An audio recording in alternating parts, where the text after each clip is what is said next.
Je suis pas quelqu'un qui a besoin d'être dans le pouvoir, tout ça. Enfin, s'il faut le faire, je le fais, mais voilà, c'est pas le ressort de ma vie. Mon père était médecin de campagne dans un village de l'Ariège de 4000 habitants. Donc j'ai grandi dans l'Ariège, dans un village. C'est une époque qui paraît déjà très lointaine. Et mes parents étaient des gens qui s'intéressaient à la culture, qui allaient dans les musées, qui voyageaient, qui allaient dans les galeries d'art, mais moi je ne suis pas issu d'un milieu particulièrement privilégié. Moi j'étais plutôt scientifique au départ, je voulais être astronome, et puis la vie en a décidé autrement. La partie de l'astronomie qui m'intéressait, c'est ce qu'on appelle la cosmologie, c'est-à-dire la science des modèles de l'univers.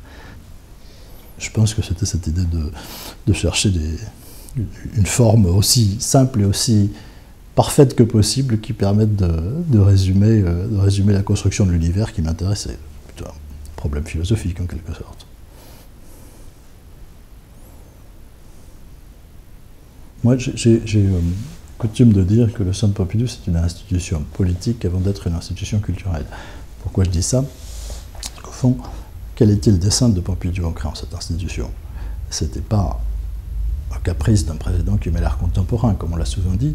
C'était, pour moi, une partie d'un dessein modernisateur. Pompidou est un président qui a voulu moderniser la France et qui se disait... À l'époque, l'art contemporain, c'était vraiment le fait d'une infime minorité de gens. On n'imagine pas la situation de l'art contemporain à l'époque.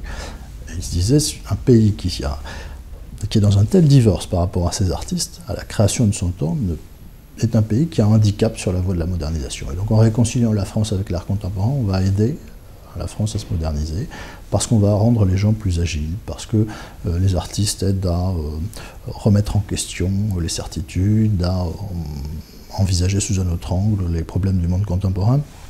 Et ça, j'ai voulu en refaire un des axes du projet du Centre Pompidou, montrer comment l'art, finalement, invite à réfléchir sur l'époque. Alors, pas forcément tout l'art, mais enfin, une partie de l'art invite à réfléchir sur notre époque, à se poser des questions, à une agilité intellectuelle qui ne peut que nous aider à avancer et à être plus mobile. Ça a été l'idée d'expositions dites sociétales, comme Traces du Sacré, comme Dreamlands, comme Paris Delhi Bombay, etc., qui sont pour moi une manière aussi d'élargir le public de l'art contemporain en montrant que les artistes d'aujourd'hui se posent des questions que tout le monde se pose et y apportent des réponses qui sont des réponses décalées qui peuvent aider chacun à penser.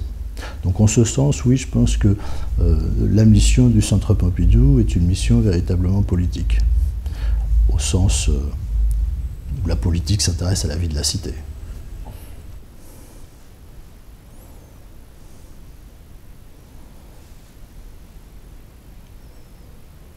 Vous pensez à Paris-Berlin? En réalité, le centre a ouvert avec Paris-New York. Paris-New York, Marcel Duchamp et Gerhard Richter, puisque Richter était présent dans les galeries contemporaines dès l'ouverture en 1977, avec une exposition où il a montré des peintures sur verre, des peintures grises, toute cette réflexion sur la disparition de la peinture qui va être le cœur de l'exposition parisienne. C'est vraiment quelque chose sur quoi on a souhaité, avec la commissaire Camille Morino, mettre particulièrement l'accent à Paris. Mais bien entendu, la relation franco-allemande, qui est tellement riche, elle s'illustre aussi dans le domaine des arts plastiques. Une grande partie de la scène française aujourd'hui se déploie à Berlin. Songez que les derniers lauréats du prix Marcel Duchamp, Saadan Afif, Cyprien Gaillard, sont établis à Berlin. Donc, bien évidemment, c'est quelque chose que nous regardons, mais au-delà de ça, je crois que le Centre Pompidou a été établi d'emblée dans une perspective internationale. Je le disais, l'exposition d'ouverture que Pontus Hulten avait choisie, c'était Paris-New York. C'était pas un hasard. Le projet du Centre Pompidou, c'était de rendre possible un rééquilibrage entre New York, vers qui s'était déplacé le centre de gravité de l'art contemporain après la Deuxième Guerre mondiale, et Paris.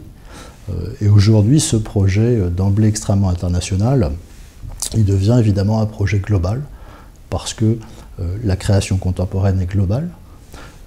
C'est quelque chose d'ailleurs que le Centre Pompidou a été l'un des premiers a affirmé dès 1989 avec l'exposition de Jean-Hubert Martin, Les Magiciens de la Terre, dont je souhaite que nous célébrions les 25 ans en 2014 avec un éclat particulier.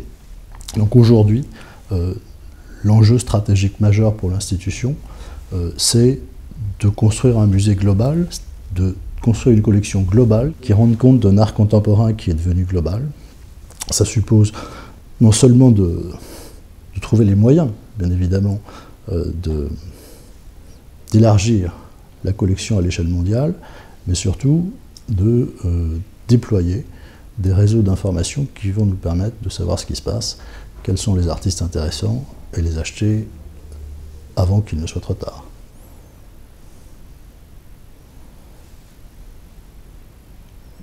Une rétrospective d'Adel Abdesmed en septembre, ça c'est une série que j'ai lancée qui me paraît très importante. Bien sûr, on fait avec les artistes contemporains des projets, comme on a pu faire avec Henri Sala, où il crée un environnement pour la Galerie Sud. Mais c'est très important de pouvoir leur proposer aussi, et là on est dans notre responsabilité particulière d'institution, des rétrospectives qui permettent de faire le point d'un travail, dans une carrière qui est encore en développement, mais montrer d'où ça vient, quelle est la cohérence, porter un regard d'historien d'art sur ce travail. Donc c'est ce qu'on avait fait avec Jean-Michel Othoniel, c'est ce qu'on va faire avec Adel Abdesmed, un grand historien d'art, Philippe-Alain Michaud, qui n'a jamais, je crois, travaillé avec un artiste vivant, qui fait cette exposition. Et je pense qu'il va porter un regard sur l'œuvre d'Adel qui sera tout à fait nouveau. Et parallèlement, bien sûr, la grande rétrospective de Salvador Dali. Et nous préparons pour l'avenir, en taille, une grande exposition sur l'objet surréaliste, une rétrospective de Martial Reis en Galerie 1, et puis de Jeff Koons avant Hansen Kiefer également. Parler de la relation franco-allemande, voilà, un artiste à cheval entre la France et l'Allemagne, et qui mérite bien d'être honoré par le Centre Pompidou dans la Grande Galerie.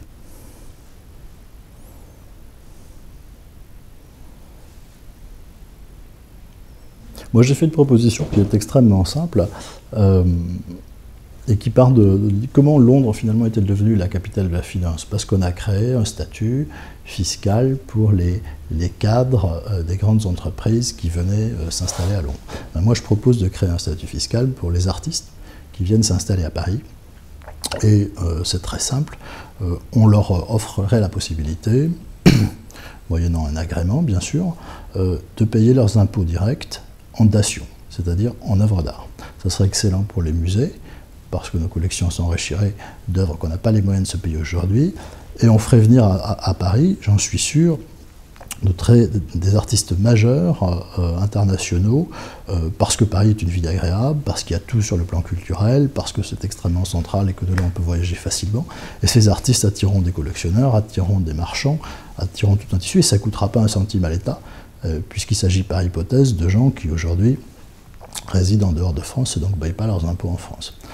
Donc moi je propose cette idée-là, si on veut dynamiser la France, la place de Paris sans dépenser un sou d'argent public et en enrichissant les collections des musées.